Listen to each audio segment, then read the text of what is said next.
Zygote से पूरा भ्रूण का विकास कैसे होता है। और आप लोगों को मालूम है कि मनुष्य का जो भ्रूणी विकास है वो कुल कितने दिन का होता है? 280 दिन या 9 महीने तक का होता है। अब मेल फीमेल गेमीट के मिलने से जो डिप्लॉइड रचना बनी वो क्या रही? जायगोट। इस जायगोट में आगे चलकर विभाजन हुए। तो सबसे पहला विभाजन विदलन कहलाया और इसमें 1 से 2 कोशिकाएं। अब ये जितने भी विभाजन होंगे जो तुमने पूछा था ये सब क्या होंगे? समसूत्री। शरीर में सिर्फ गैमीट निर्माण के समय रिप्रोडक्टिव आंगन में ही अर्धसूत्री विभाजन होता है, बाकी हमेशा क्या होगा? समसूत्री। इसके बाद आगे विभाजन होते जाएंगे, 2 से 4, 4 से 16 से 32 बहुत सारी कोशिकाएं बनेंगी।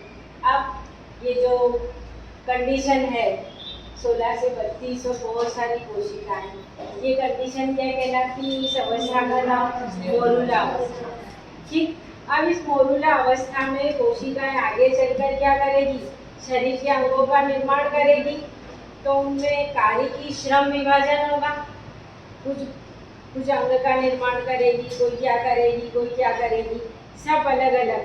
तो कोशिकाएं कुछ बाहरी हो जाती है, कुछ भीतरी होती है। तो बाहरी कोशिकाओं को हमने क्या कहा? बाह्य कोशिकीय पदार्थ या परिधि कोशिकीय पदार्थ, या एक और नाम रखा हमने उसका क्या? ट्रोफोब्लास्ट। और भीतर के अंतर कोशिकीय पदार्थ या क्या कहलाए? एम्ब्रियोब्लास्ट। ये अवस्था कौन सी है? मोरुला। इसके बाद इसमें और परिवर्तन होंगे, कोशिकाएं बिल्कुल बाहर हो जाएगी और बीच में गैप बन जाएगी। तो वही एम्ब्रियोब्लास्ट और ट्रोफोब्लास्ट तो यही से, और जो गुहा बनी वो क्या कहलाई? ब्लास्टोसिस्ट। और इस गुहा के कारण ही इसको क्या कहा गया? ब्लास्टोला। और जैसे ही अभी आपको बताया था मैंने आईवीएफ टेक्निक का, यहाँ आते आते पता चल जाता है कि हाँ इस भ्रूण में क्या हुआ? डेवलपमेंट शुरू हो गया। तो फिर ये कहाँ जाकर स्थापित हो जाता है? यूटेरस। ये सारी अवस्थाएं कहाँ हो रही है? फेलोपियन ट्यूब में। वो जो आईवीएफ टेक्निक करेंगे उनके अंदर टेस्ट ट्यूब में होगी। कोई प्रॉब्लम? अब इसके बाद फिर कोशिकाएं वृद्धि करना शुरू करेगी, विभाजन हो रहे, अरेंज होगी।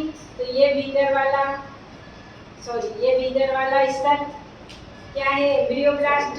और इसी से सबसे पहले 3 तरह के स्तर होते हैं, एक्टोडर्म, मेसोडर्म और एंडोडर्म।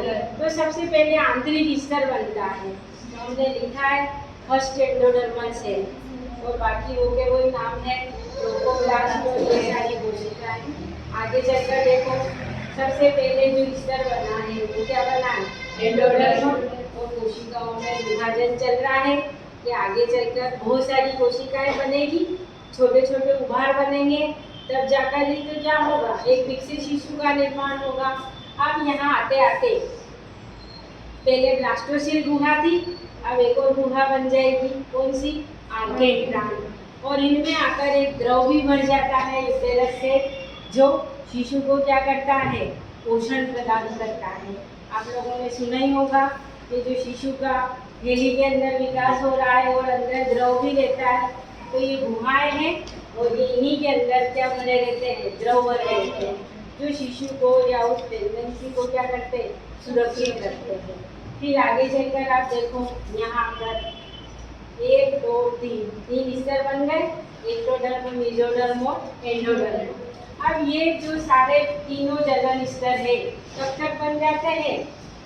चौथे से 5वें हफ्ते तक तीनों स्तर बन जाते हैं। उसके बाद हर स्तर की जितनी भी कोशिकाएं हैं, हर एक से क्या होता है? अलग अलग अंग का निर्माण होता है। अब जैसे यूं नहीं कि एक्टोडर्म है तो शरीर के बाहरी भाग बना देगा, एंडोडर्म है तो शरीर का आंतरिक भाग बना देगा, बिल्कुल नहीं। आपको पूरी एक टेबल तैयार करनी है।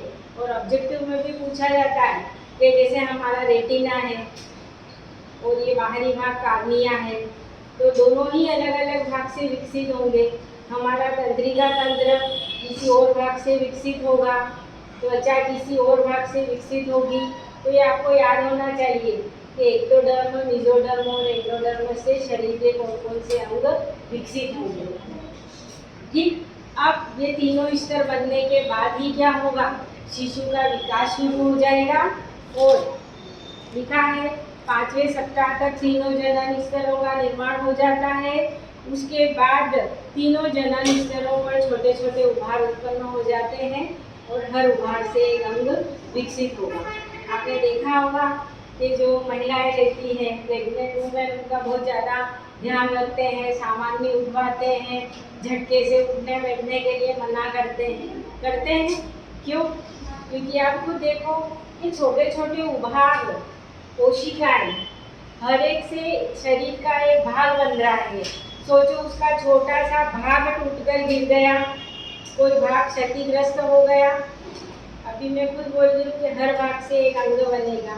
कहीं के अपन देखते हैं बचपन से एक हाथ नहीं रहता है, कोई भाग विकसित नहीं होता है, बाकी पूरी बॉडी नॉर्मल है। तो वो इसलिए कि यहाँ जनन स्तर के निर्माण के समय उन उभारों में कोई प्रॉब्लम हुई तो वो शिशु सामान्य नहीं होगा, उसमें जन्मजात क्या होगा, कोई ना कोई प्रॉब्लम होगी। ठीक है, इस तरीके से शिशु का विकास पूरे 9 महीने तक होता है और 7वें से 9वें सप्ताह तक भ्रूण में हाथ, पैर, पाचन, श्वसन, तंत्रिका तंत्र सभी का निर्माण हो जाता है। 6ठे माह तक जो भ्रूण है एक छोटे शिशु का रूप ले लेता है, यानी पूरी बॉडी बन जाती है और उसके बाद फिर उसका और आकार बढ़ना शुरू हो जाता है। आप सब लोग परिचित हैं। और फिर जैसे ही क्या होता है, उसका विकास पूरा हो जाता है, डेवलप, और फिर क्या, शिशु का जन्म हो जाता है। ठीक, अब देखो यहाँ पर मैंने शिशु कब बोला है, जन्म के बाद। जन्म से पहले तक का वो क्या कहलाता है, भ्रूण।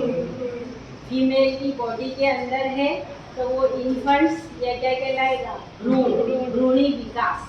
लेकिन जैसे ही वो बॉडी से बाहर आएगा वो क्या कहलाएगा, शिशु, नवजात शिशु। क्लियर है? इस तरीके से ये आज हमने पढ़ा, भ्रूणी अवस्था में शिशु का विकास इस तरीके से होता है।